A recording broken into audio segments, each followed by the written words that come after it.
withdrawal gamit ang Visa card. Ayun nga po, simulan na natin.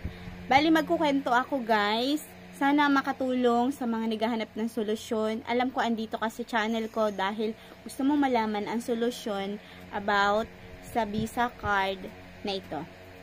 Nag-withdraw ako ng pera gamit ang Visa card, pero hindi ko na-withdraw. Ano ang dapat gawin? So, ganito ang ginawa ko. Pumunta ako kinabukasan sa bangko na kung saan ako nag-withdraw ng pera gamit ang aking card. Nireport ko doon sa teller na ganito ang nangyari sa akin, nag-withdraw ako ng pera pero wala naman lumabas.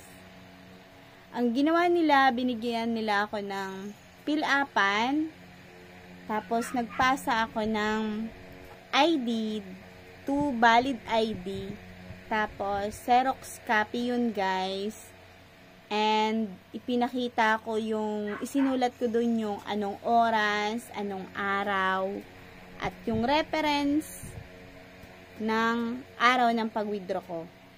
Ayun, nag-fill up ako doon. Pagka-fill up noon, ang sabi sa akin sa teller, maghintay ako ng 7 to 14 days. So, ayun na nga, ang ginawa ko, wala akong ibang ginawa. Yun lang, hindi ako nag-report sa GCash ko. Hinintay ko lang yung 14 days. Nag-fill up ako ng 23, dumating siya ngayon. So, ayan, at natanggap ko na rin. Thank you. Yun lang ang ginawa ko. Kaya kung ikaw, ganito ang problema mo, gawin mo to. Thank you for watching. Don't forget to subscribe to my channel.